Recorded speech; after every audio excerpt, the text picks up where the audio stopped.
ہے اور موت کا انکار بھی کوئی نہیں کرتا۔ لوگوں نے خدا کا انکار کر دیا، لیکن آج تک کسی فرقے نے، کسی گروہ نے، کسی جتھے نے آج تک موت کا انکار نہیں کیا۔ ہر شے میں اختلاف پایا جاتا ہے، موت ایک ایسی چیز ہے جس میں کسی فرقے کا، کسی گروہ کا، مذہب کا اختلاف نہیں۔ تو موت ایک اٹل حقیقت ہے جس سے رستگاری کسی کو نہیں۔ اس کا وقت بھی نہیں بتایا گیا کہ کس وقت پیغام اجل آ جائے، تو قبل اس سے کہ وہ وقت آئے ہم نے اپنی زندگی کی راہیں ٹھیک کرنی ہے۔ حضرت امام غزالی رحمۃ اللہ تعالی علیہ فرماتے ہیں کہ موت کا کھٹکا اور خدشہ ہر شخص کو ہے، لیکن تین طرح سے لوگ موت سے ڈرتے ہیں۔ کچھ لوگ موت سے اس لیے ڈرتے ہیں، مر گیا تو میری زندگی کی لذتیں چھن جائیں، اب تو میں نے کاروبار سنبھالا ہے، محنت کی ہے، اس عہدے پہ پہنچا ہوں، اگر میں مر گیا تو یہ سب کچھ چھن جائے گا، میرا وقار جاتا رہے گا، تو وہ موت سے ڈرتا ہے۔ انسان کی ہوس اور خواہش نفس کو یہ ڈر اور خوف بڑھا دیتا ہے۔ کچھ لوگ موت سے اس لیے ڈرتے ہیں کہ اگر میں مر گیا تو میرے بچے چھوٹے چھوٹے رہ جائیں گے، یتیم ہو جائیں گے، در در کے دھکے ان کا مقدر ہوں گے، میری بیوی بیوہ ہو جائے گی، میرے ماں باپ میری موت کا پیغام سن کے سخت اضطراب میں مبتلا ہوں گے، اور جو ان کا دکھ ہوگا وہ دیکھا نہیں جائے گا۔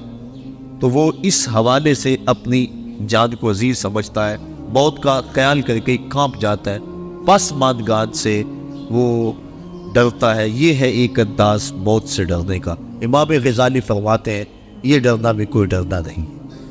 اور تیسرے لوگ موت سے اس لیے ڈرتے ہیں کہ اگر میں اچانک مر گیا تو میرے پلے کون سا نیک عمل ہے جو لے کر اللہ کے حضور پیش ہو سکوں۔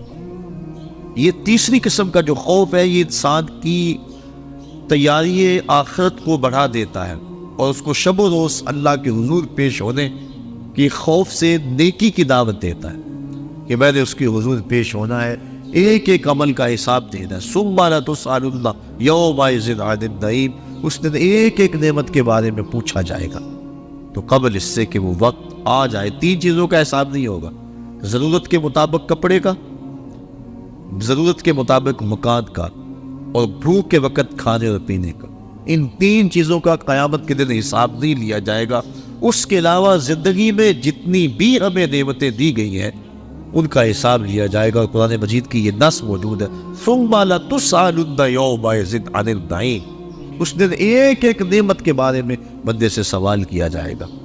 آج ہم جو کچھ کر رہے ہیں سب کچھ لکھا جا رہا ہے، کرامت کاتبین بیٹھے ہوئے، ہمارا نامہ اعمال تیار ہو رہا ہے، ہم بھولے ہوئے لیکن وہ نہیں بھولے، وہ غفلت نہیں کرتے، ایک ایک چیز لکھ رہے ہیں۔ قیامت کے دن جب سب کچھ سامنے آئے گا تو اس وقت انسان جب نامہ اعمال دیکھے گا پھر حیران ہوگا اور کہے گا ما لہذا الکتاب لا یغادر صغیرۃ ولا کبیرۃ الا احصاها، ہائے اس کتاب کو کیا ہو گیا، اس نے چھوٹی بڑی کوئی چیز نہ چھوڑی، سب کچھ لکھ دیا۔ اس دن پھر سخت پچھتائے گا، لیکن اس دن پچھتانے سے کچھ حاصل نہیں ہوگا۔ وقت پر کافی ہے ایک قطرہ بھی آب خوش ہنگام کا، جل گیا جب کھیت برسا بھی تو پھر کس کام کا۔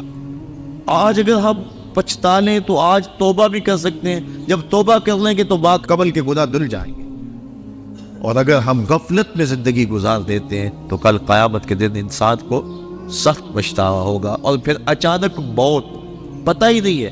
بندہ اپنی توبہ کو مؤخر کرتا رہتا ہے، اس کو کہتے ہیں طول عمل، مؤخر کرتا ہے، تبھی میری بڑی زندگی بڑی ہے۔ بعض وقت کسی کو کہے نا نیکی کی دعوت دے، وہ کہتا ہے جناب بس میں ریٹائرمنٹ لے لوں، اس کے بعد انشاءاللہ میں نے بچوں کی شادیاں کرنی ہیں، پھر حج کرنا ہے، پھر میں ہوگا اور مسجد ہوگی۔ یہ اس طرح بات کر رہا ہے جس طرح سب کچھ اس کے ہاتھ میں ہو، جس طرح سب کچھ اس کے قبضہ اختیار میں ہو، کوئی کچھ بول رہا ہے، کوئی کچھ بول رہا ہے۔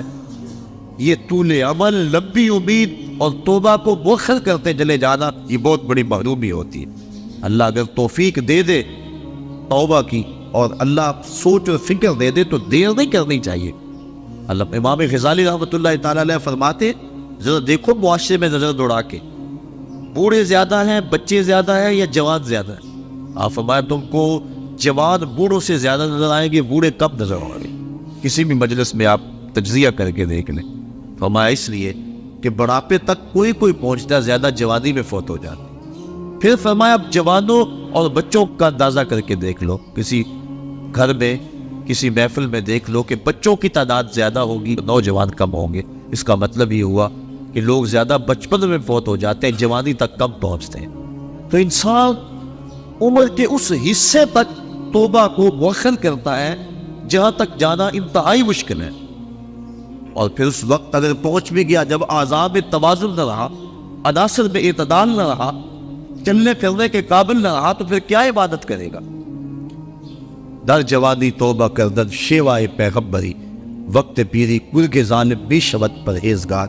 اللہ کے محبوب صلی اللہ علیہ وسلم نے ارشاد فرمایا 7 اشخاص ہیں اللہ جنہیں اپنے عرش کا ٹھنڈا سایہ نصیب فرمائے گا، ان میں سے ایک شخص فرمایا وَشَابٌ نَشَأَ فِي عِبَادَةِ اللَّهِ، وہ شخص جس کی جوانی اللہ کی عبادت میں گزری۔ کہا جاتا جوانی مستانی ہے، لیکن جس نے نکیل ڈال لی جوانی کو اور کھینچ کے اس کو در محبوب پہ لے آیا اور اس پیشانی کو چکا کے مالک کی چوکھٹ پہ رکھ دیا، آج تو لوگ اسے کہیں گے یہ مسیطڑ ہو گیا، اسے کیا پتا دنیا کیا ہے، لیکن کل قیامت کے دن قدر و قیمت معلوم ہوگی اس مسیطڑ کی، اس کو کتنی اللہ عزت دیتا ہے۔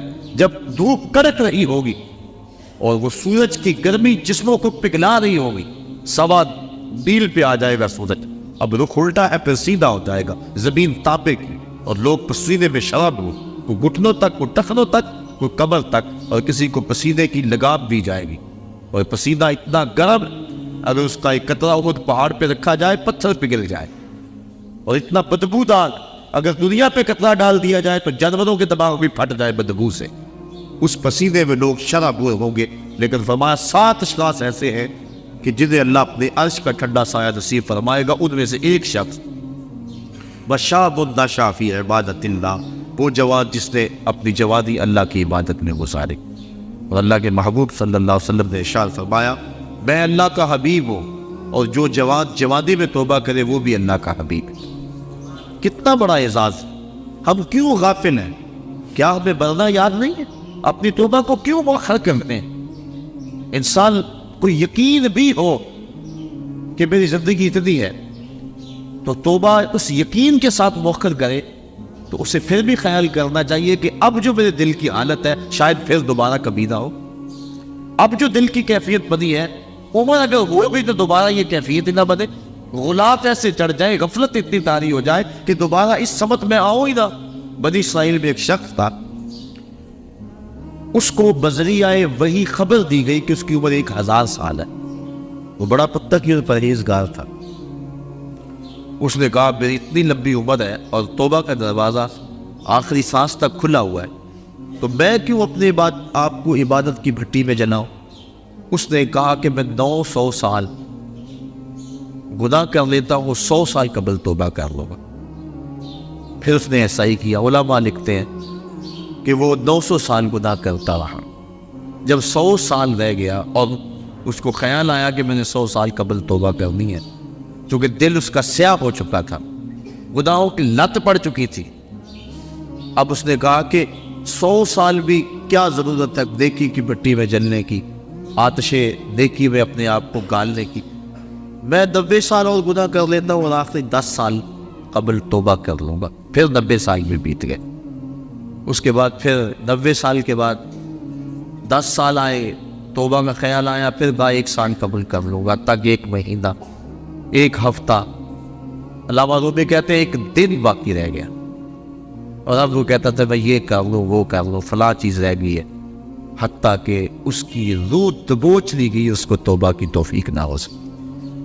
تو انسان کا اگر دل واقف ہو جائے اچھائی کی طرف، نیکی کی طرف، اس کو توبہ کرتے ہوئے دیر نہیں کرنی چاہیے۔ اگر یقین بھی ہو کہ میری زندگی اتنی ہے، لیکن ہمیں تو اپنی زندگی پر بھروسہ ہی نہیں ہے۔ آج کل موتیں اچانک آ رہی، حضور نبی رحمت صلی اللہ علیہ وسلم نے اچانک موت سے پناہ مانگی، اللہم انی اعوذ بک من الموت الفجاع، اے اللہ اچانک موت سے تیری پناہ مانگتا۔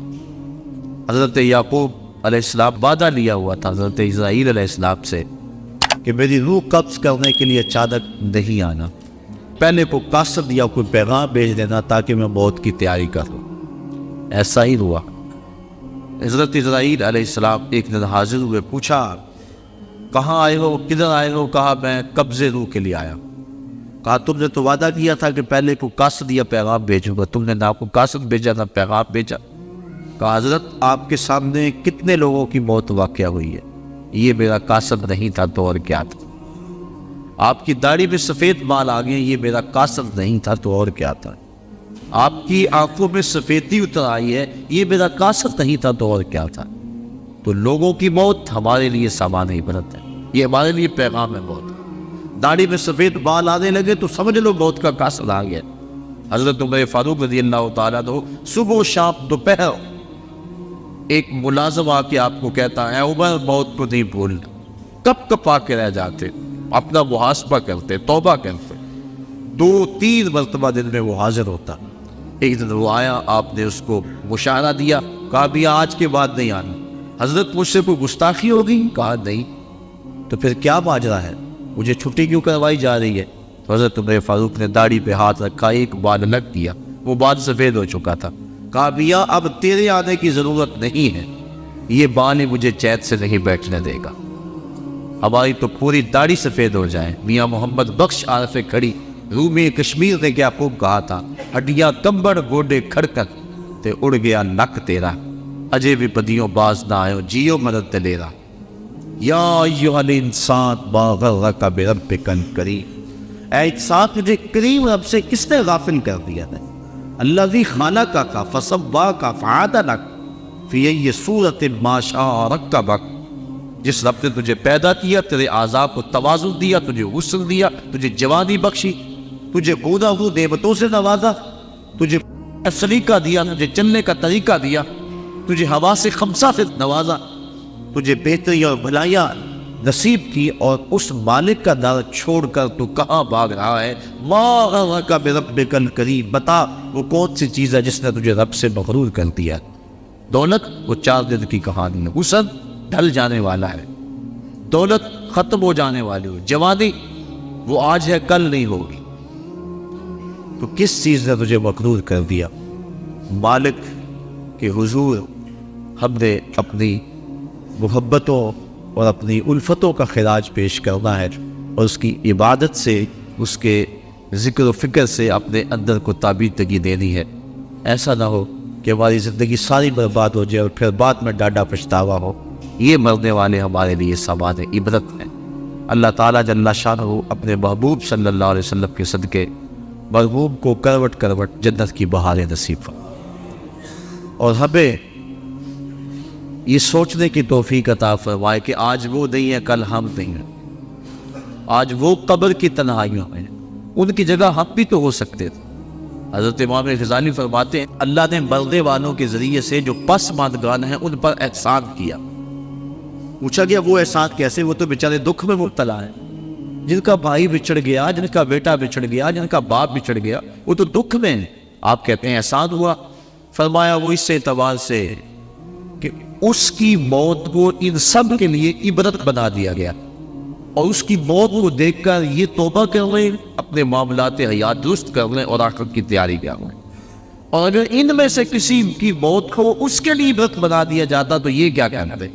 اس لیے اللہ نے مرنے والوں کے ذریعے سے جو باقی پسماندگان ہیں ان پر احسان کیا، اور ان کو ایک اور موقع سنبھلنے کا دیا کہ وہ سنبھل جائیں اور اپنی زندگی کی راہیں ٹھیک کر لیں۔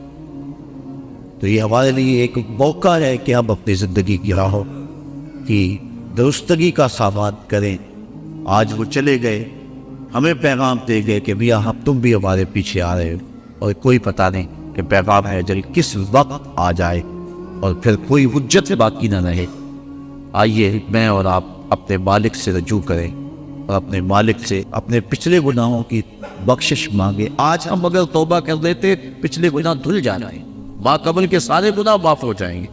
حضور نبی رحمت صلی اللہ علیہ وسلم نے ارشاد فرمایا التائب من الذنب کمن لا ذنب لہ، گناہ سے توبہ کرنے والا ایسا ہوتا ہے جس طرح اس نے گناہ کیا کوئی، بالکل اللہ صاف اور پاک اسے فرماتا ہے جس طرح ماں کے بدن سے ابھی اس نے جنم لیا۔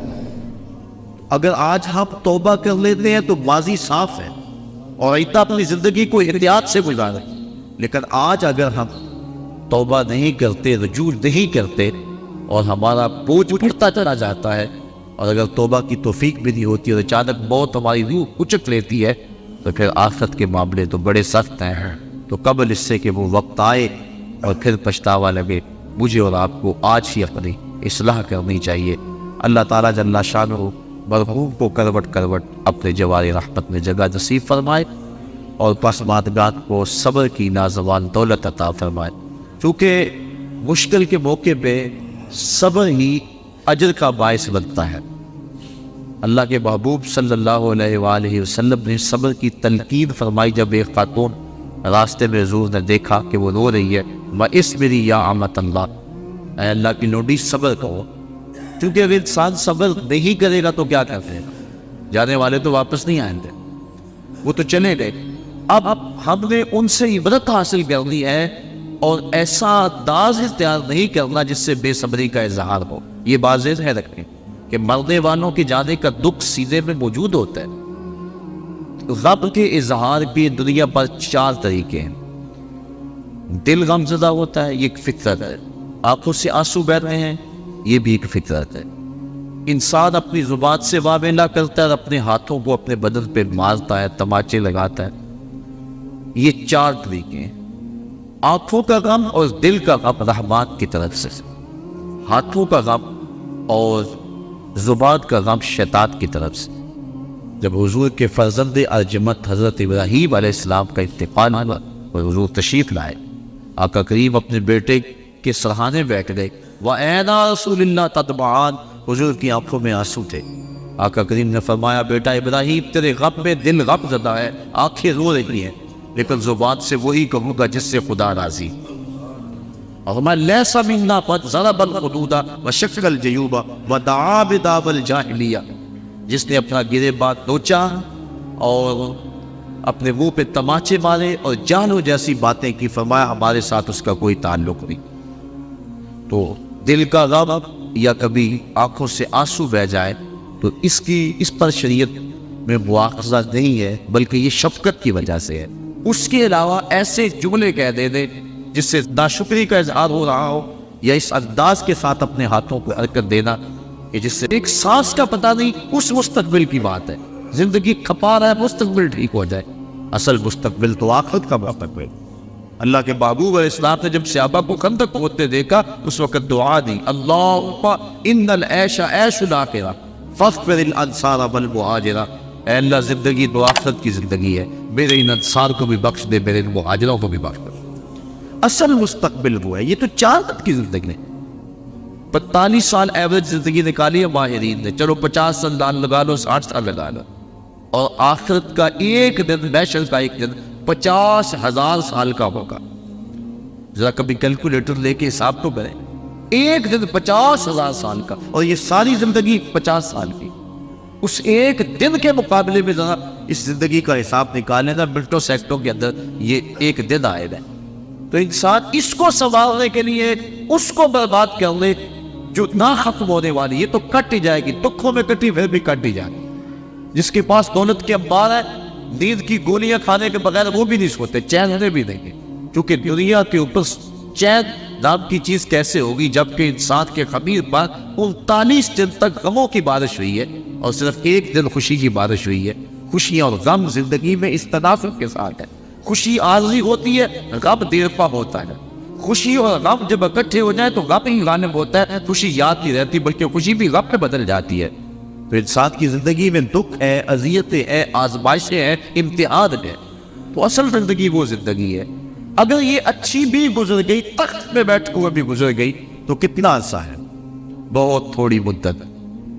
اور اگر یہ زندگی دکھوں میں بھی گزر گئی تو گزر ہی جائے گی۔ وہ کیا کہا تھا میر تقی میر نے کہ وہ ریشم و کم خواب میں سرمست ہے تو کیا ہوا، رات اس کی بھی کٹ گئی جو کہ اور تھا۔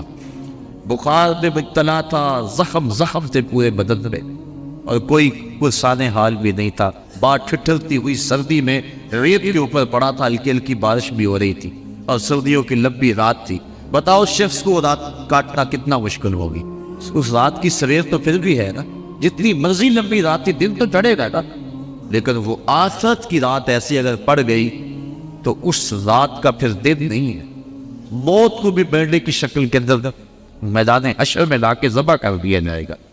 کتابوں میں آتا ہے کہ جنتی جنت میں جانے کے باوجود صرف ایک ڈر میں ہوں گے، اور جہنمی جہنم میں دکھوں کے باوجود ایک خوش فہمی میں ہوں گے۔ وہ کیا؟ جنتیوں کو جب نعمتیں ملے گی، مائے معین، کوثر، سلسبیل، کیا کچھ نہیں ہوگا جنت میں، اللہ نے قرآن مجید کے اندر تذکرے کیے۔ تو جب وہ دیکھیں گے کہ دل میں کھٹکا پیدا ہوگا کہیں موت نہ آ جائے، اور جہنمی جب دکھ آگے بھی آ رہا، پیچھے بھی آ رہا، دائیں بھی بائیں بھی، اوپر بھی نیچے بھی، اور یہ آگ تو جلاتی ہے، وہ آگ اس سے 70 گنا تیز، اور یہ صرف جلاتی اور خشک کرتی ہے، وہ چپک جاتی ہے لوگ کی طرح جسم کے ساتھ، اور بدبودار آگ ہے اور زیادہ آتی آگ ہو۔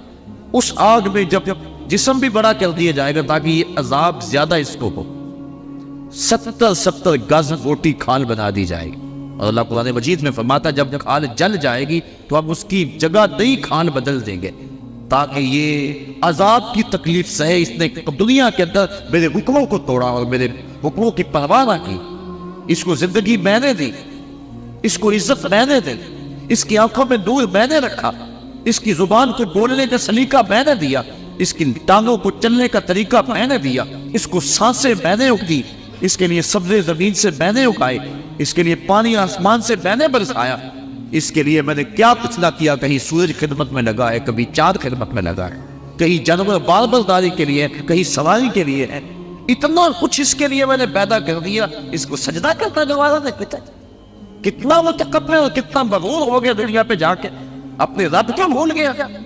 یا ایھا الانسان ما غرک بربک الکریم، اس لیے اللہ اس دن پہ 70 ہاتھ موٹی کھال جو ہے وہ بدن پہ چڑھائے گا، اور وہ جلتی جائے گی پھر بدلتی جائے گی، اور پھر وہ تکلیف سہے گا۔ اور اگر بندہ اس دنیا پہ آ کے اپنے مالک کو راضی کرتا ہے، اس نے اس کے لیے جنت بنائی، اور جنت کی نعمتیں اس کے لیے بنائی ہے۔ جہنم کے اندر جہنمی سخت اذیت میں ہوں گے، اللہ کا کہر و غضب بھی برس رہا ہوگا، دروغ جہنم بھی چھڑک رہا ہوگا، دائیں بائیں آگ ہوگی، پھر اس کو صرف ایک امید ہوگی کہ کبھی موت آ جائے گی نہ تو جان چھوٹ جائے گی۔ جب مریض تڑپتا ہوتا تو وہ موت مانگتا، وہ موت مانگے گا۔ جنتی جنت میں جا کر یہی کھٹکا ہوگا کہیں موت نہ آ جائے، اور جہنمی جہنم میں جا کر اسی خوش فہمی میں ہوگے کبھی موت آ گئی تو جان چھوٹے گی۔ پھر اللہ تعالیٰ حشر کے میدان میں لائے گا موت کو ایک مینڈے کی شکل میں، حضرت یحییٰ علیہ السلام کے ہاتھوں میں چھری دے گا، اور جنتی جنت سے اور جہنمی جہنم سے لمبی لمبی گردنیں نکال کے دیکھیں گے، اور پھر ان کے سامنے موت کو ذبح کر دیا جائے گا۔ پھر جنتی ابدی طور پہ خوش ہو جائے گی، اور جہنمیوں کی حسرت اور بڑھ جائے گی، اب تو موت کو بھی موت آ گئی، اب تو مریں گے بھی نہیں، تو وہ رات لمبی ہے، اگر پڑ گئی تو سخت اضطراب۔ اس لیے یہ تھوڑی سی زندگی دکھ میں بھی گزر گئی، سولی کے چڑھ کے بھی گزر گئی، گزر ہی جائے گی، لیکن وہ زندگی ختم نہیں ہونے پائے گی۔ وہ ایسی شب ہے جس کا سویر کوئی نہیں، وہ ایسی شب ہے جس کی سال کوئی نہیں۔ تو اگر اس زندگی کو برباد کر دیا اور اس کو سنوار لیا، پہلے تو یہ سنورنے کا یقین ہی نہیں ہے نا، چین ہے ہی نہیں، ہوگا بھی چین، تخت پہ بھی گزار دیا، تو پھر آگے ایک ایک چیز کا حساب ہونا ہے۔ وہ بادشاہ پھولوں کی سیج پہ سویا کرتا تھا نا، اللہ اکبر، لوڈی روزانہ پھولوں کی سیج بچھاتی۔ ایک دن لوڈی کے دل میں آیا بادشاہ مدت سے پھولوں بڑی سیج پہ سوتا ہے، پتہ نہیں کیا لذت ہے، میں بھی تو صرف لیٹ کے دیکھوں کیا مزہ ہے۔ سیج تیار کی اور اس کے اوپر لیٹ گئے، ابھی لیٹی ہی تھی، سارے دن کی تھکی تھی بیچاری، نیند آ گئی۔ جب نیند آئی، بادشاہ وقت پہ کمرے میں داخل ہوا، دیکھا میری سیج پہ لونڈی سوئی ہوئی، غصے سے لال پیلا ہو گیا۔ ایک لونڈی کو یہ جرأت کہ بادشاہ کے سیج پہ سوئے، اس نے جلاد کو بلایا کہ اس کو یہیں سے پکڑو، الٹا لٹکا دو اور اتنے کوڑے مارو کہ اس کی روح نکل جائے، تاکہ لوگوں کو یہ عبرت ہو جائے کہ بادشاہوں کی سیج کتنی مقدس ہوا کرتی ہے، باقی ملازمین بھی جان لیں۔ لونڈی کو پکڑا گیا اور الٹا لٹکا کے جلاد کوڑے برسا رہا ہے، وہ چیختی ہے، چلاتی ہے، روتی ہے۔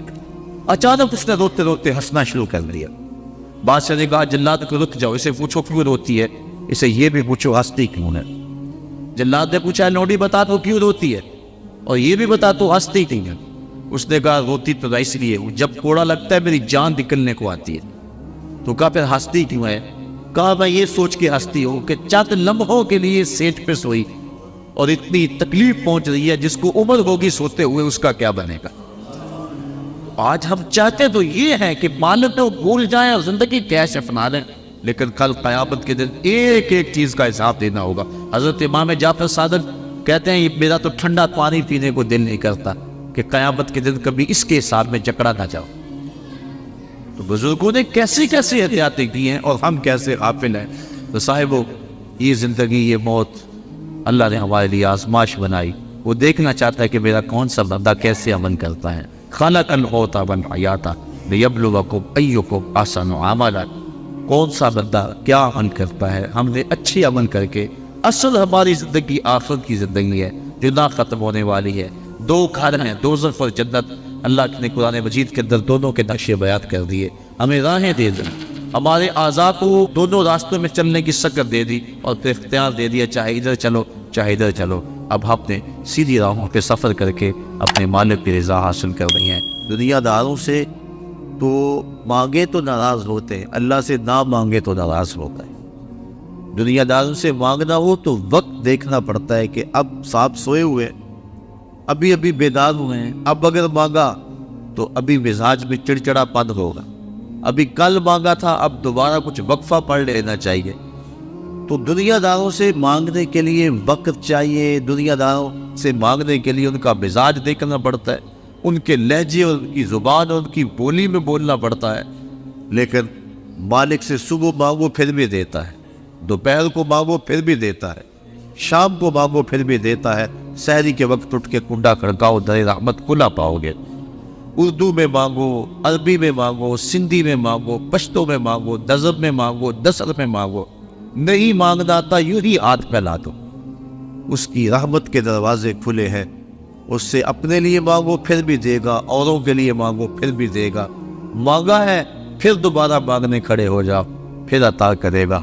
تو مالک سے مانگتے رہنا ہی بندے کے لیے اعزاز و افتخار ہے. اور مالک کی شان یہ ہے کہ اس کے خزانوں میں کمی نہیں آتی. وہ دنیا کو نواز دے, اس کے خزانوں میں کوئی کمی نہیں. اس لیے کہا کہ مجھ سے مانگو میں تمہارے سوال کو پورا کروں گا, تم مجھ سے دعا مانگو میں اس کو قبول کروں گا. تو آج کے اس اجتماع کا پہلا مقصد دعائے مغفرت ہے. ہم مرحوم کے لیے دعا مانگنے کے لیے جمع ہے کہ اللہ انہیں کروٹ کروٹ جنت کی بہاریں عطا فرمائے. دوسرا مقصد پسماندگان سے اظہار تعزیت و محبت. کیونکہ اگر دعا ہی مقصد ہوتا تو دعا گھر بیٹھے بھی ہم مانگ سکتے تھے. اس موسم میں دور و نزدیک سے چل کر آپ اور میں یہاں پہنچے. صرف اگر دعا مقصد ہوتا تو ہم جہاں جہاں تھے وہاں ہی مانگ لیتے. لیکن مرنے والوں کے پسماندگان سے اظہار تعزیت کرنا, ان کے پاس آ کے دعا مانگنا, یہ حضور علیہ السلام کی سنت سے ثابت ہے. اللہ کے محبوب صلی اللہ علیہ وآلہ وسلم تشریف فرما تھے کہ ایک صحابی جن کا نام تھا باعث ابن مالک رضی اللہ تعالی عنہ, وہ حاضر ہوئے اور عرض کی طہرنی یا رسول اللہ صلی اللہ علیہ وسلم, حضور مجھے پاک کر دیجئے. آقا کریم صلی اللہ علیہ وآلہ وسلم نے فرمایا جاؤ اللہ سے معافی مانگو, اللہ تمہارے گناہ معاف کر دے. گئے معافی مانگ, توبہ کی, لیکن استعاب ایسا تھا, کیفیت ایسی تھی, پھر پلٹ کے آ گئے. پھر کہا طہرنی یا رسول اللہ, آقا مجھے پاک کر دیجئے. حضور نبی رحمت صلی اللہ علیہ وآلہ وسلم نے ارشاد فرمایا جاؤ اللہ سے معافی مانگو, وہ تمہارے گناہوں سے درگزر فرما لے. گئے پھر پلٹ کے آ گئے. پھر آقا کریم نے پوچھا بیما اطہرو کا, تجھے کس جرم سے پاک کروں. بار بار پوچھتا ہے, بار بار کہا کہ اللہ کی بارگاہ میں توبہ کرو وہ معاف کر دے گا. لیکن پھر تم واپس پلٹ آتے ہو بیما اطہرو کا, تمہیں کس گناہ سے پاک کروں. قال من الزنا, عرض کی حضور مجھ سے زنا سرزد ہو گیا ہے, اور اس کی جو سزا دنیا پر ہے وہ بڑی کڑی اور سخت ہے, وہ میں برداشت کر لوں گا, لیکن آخرت کی سزا میرے بس کا روگ نہیں. اللہ کے محبوب صلی اللہ علیہ وآلہ وسلم نے ایک دن جبریل امین سے پوچھا مجھے جہنم کے عذابوں کا تذکرہ سناؤ. مشکات کی روایت ہے, عرض کی حضور سب سے ہلکا عذاب, اخف العذاب, سب سے ہلکا عذاب جو جہنمیوں کو دیا جائے گا وہ یہ ہوگا کہ ان کے پاؤں میں آگ کے جوتے رکھے جائیں گے. باقی پورا بدن سلامت ہوگا لیکن پاؤں میں آگ کے جوتے ہوں گے. اس کی گرمی اور حرارت اتنی ہوگی یادلی منہما دماغو, کہ دماغ پگھل کے ناک اور کانوں کے راستے سے باہر آ جائے گا۔ یہ سب سے ہلکے عذاب کی کیفیت ہے۔ جو سخت عذاب ہے العیاذ باللہ، آج لوگ پرواہ نہیں کرتے، بلکہ کئی لوگ ایسی بات کہتے ہوئے پائے گئے کہ کوئی بات نہیں، اگر گئے بھی تو ایک غوطہ لگے گا پھر جنت میں چلے جائیں گے۔ فما اصبرهم علی النار، لوگوں کا آگ پر کتنا حوصلہ ہے۔ اللہ کے محبوب صلی اللہ علیہ وسلم تشریف فرما تھے کہ ایک صدا سنی، آواز آئی، ماں سے ابا یہ آواز بلا کیسی ہے؟ عرض کی اللہ اس کا رسول خوب جانتا ہے۔ فرمایا 70 سال قبل جہنم میں ایک پتھر پھینکا گیا تھا، اب اس کے پیندے میں گرا ہے، یہ اس کے گرنے کی آواز ہے۔ تو جہنم کی گہرائی 70 سال کی مسافت پہ، اور اگر ایک غوطہ بھی لگا تو 140 سال لگ جائے، تو کتنے حوصلے سے، کتنی ڈٹائی سے کہہ دیا جاتا ہے کوئی بات۔ کوئی کہتا ہے یہ جہاں بٹھا اگلا کس نے ڈٹا؟ حضرت غوث اعظم شیخ عبد القادر جیلانی رحمۃ اللہ تعالی علیہ فرماتے ہیں جاؤ قبرستان میں جا کے دیکھو کتنے کتنے حسینوں کی مٹی خراب ہو رہی ہے، جو اپنے بدن پہ چٹکی مٹی نہیں پڑنے دیتے تھے، آج ان کا کفن بھی تار تار ہو گیا۔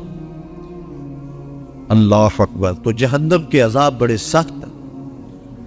روایات میں آتا ہے جب جہنمی جہنم میں جائے گا، اس شدت کی پیاس لگے گی اور بار بار تقاضا کرے گا مجھے پانی دیا جائے۔ 70 سال تو اس کی آواز کوئی نہیں سنے۔ 70 سال کے بعد داروغہ جہنم جھڑک کے کہے گا بتا کیا چاہیے؟ وہ کہے گا مجھے پانی چاہیے۔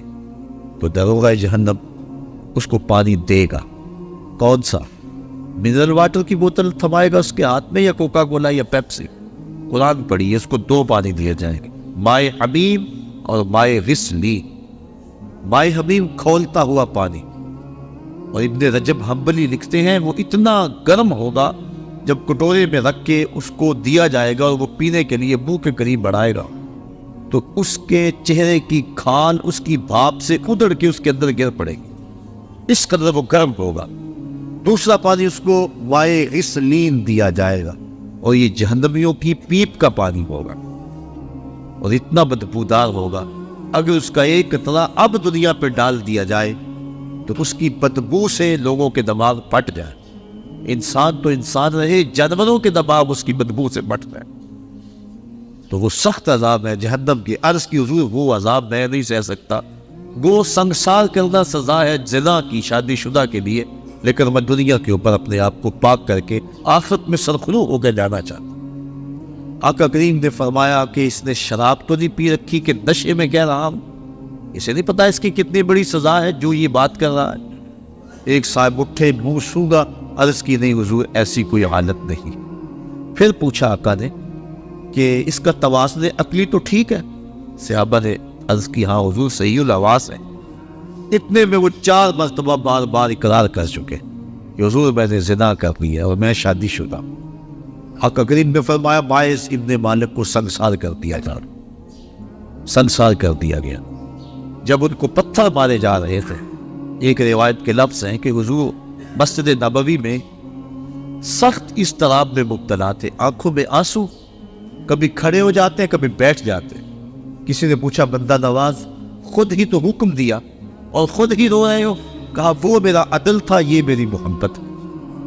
اب انہیں جب سنگسار کر دیا گیا، حضور ان کا جنازہ پڑھانے کے لیے نکلے۔ کسی نے تحقیرانہ لہجے میں کہا لو باعث نے زنا کیا تھا، بس آقا کریم کے چہرے پہ سرخیاں دوڑنے لگی، غصے میں آ گئی۔ تو میں خبردار اگر کسی نے میرے باعث پہ بات کی، میرے باعث نے ایسی سچی توبہ کی ہے اگر روئے زمین کے تمام مسلمانوں میں تقسیم کر دی جائے سب کی مغفرت ہو جائے، کہ اس نے اپنے آپ کو حد شرعی کے لیے خود پیش کیا۔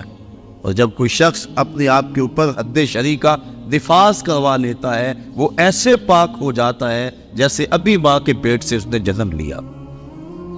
اب حضرت ماعز ابن مالک کا جنازہ حضور نے خود پڑھایا۔ ان کی وفات کا دوسرا دن تھا یا تیسرا دن، راوی کو شک ہے کہ دوسرا دن تھا یا تیسرا دن۔ اللہ کے محبوب صلی اللہ علیہ وآلہ وسلم ان کے گھر تشریف لے گئے۔ جب حضور تشریف لے گئے، حدیث کے لفظ ہیں وَهُمْ جُلُوسٌ، جب حضور گئے تو وہاں کافی لوگ صحابہ بیٹھے ہوئے تھے۔ آقا کریم نے ارشاد فرمایا اپنے بھائی مائز کے لیے مغفرت کی دعا کرو۔ اگر دعا ہی مقصود ہوتی تو وہ گھر بیٹھے بھی ہو سکتی تھی، اگر دعا ہی مقصود تھی تو وہ حجرہ عائشہ میں بھی ہو سکتی تھی، وہ ستون تہجد کے پاس بھی ہو سکتی تھی، وہ مسجد نبوی میں بھی ہو سکتی تھی، نماز کے بعد اجتماع میں دعا کی جا سکتی تھی، پھر نماز جنازہ خود دعا ہے۔ پھر آقا کریم یہ بھی فرما چکے ہیں کہ میرے مائز نے ایسی سچی توبہ کی ہے، اگر روئے زمین کے لوگوں کو تقسیم کر دی جائے لَکَفَاهُمْ، ان کے لیے بھی کافی ہو۔ تو پھر حضور ان کے گھر دعا مانگنے کے لیے کیوں گئے؟ تاکہ پسماندگان سے اظہار تعزیت و محبت ہو جائے، اور جس کے گھر میں حضور گئے ہوں گے کوئی دکھڑا رہا ہوگا، وہ کیا کسی نے کہا کہ یہ الگ بات ہے کہ تم آئے ہو تو کوئی نہیں، ورنہ درد تو یہاں ہزار رہتے۔ تو جب حضور گئے ہوں گے دکھڑے دور ہو گئے ہوں گے، تو پسماندگان کے ہاں جا کے تعزیت کرنا، ان کے دکھوں کو کم کرنا ہوتا ہے۔ تو ایسی محافل کا دوسرا مقصد اور مدعا یہ ہے کہ ہم پسماندگان سے اظہار تعزیت کریں۔ پہلا مقصد دعائے مغفرت جس کا تعلق مرنے والے کی ذات سے، دوسرا مقصد پسماندگان سے اظہار تعزیت و محبت، اور تیسرا مقصد میں اور آپ اپنی ذات کے لیے عبرت اور فکر لے کے جائیں کہ آج وہ ہمارے اندر نہیں، ایک وقت ہمارے اوپر بھی آنے والا ہے کہ ہم بھی قبر کی تنہائیوں میں ہوں گے اور لوگ ہمارے لیے جمع ہو رہے ہیں۔ جب وہ گھر سے نکلے تھے تو انہیں تو یہ پتہ نہیں تھا کہ میں واپس پلٹ کے آ نہیں سکوں گا، نہ بچوں کو پتا تھا کہ ہم اپنے باپ کو آخری بار دیکھ رہے ہیں۔ اس قدر موت قریب ہے۔ فرمایا زندگی اور موت کے بارے میں کیا خیال ہے؟ عرض کی حضور فجر کی نماز پڑھی ہے، پتہ نہیں ظہر پڑھ سکیں گے یا کہ نہیں۔ کہا میری صحبت میں رہتے اور اتنی لمبی امید؟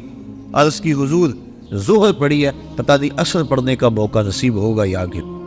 ایک بولا عصر پڑھی ہے، پتہ نہیں مغرب پڑھ پائے یا کہ نہیں۔ ایک نے عرض کی حضور ایک رکعت پڑھی ہے، پتہ نہیں دوسری رکعت کا موقع بھی نصیب ہوگا یا کہ نہیں۔ فرمایا یہ سب کچھ تمہاری باتیں ہیں، میں تو یوں کہتا ہوں ایک طرف سلام پھیرا ہے، پتہ نہیں دوسری طرف سلام بھی پھیر سکیں گے یا کہ نہیں۔ اس قدر موت قریب ہے۔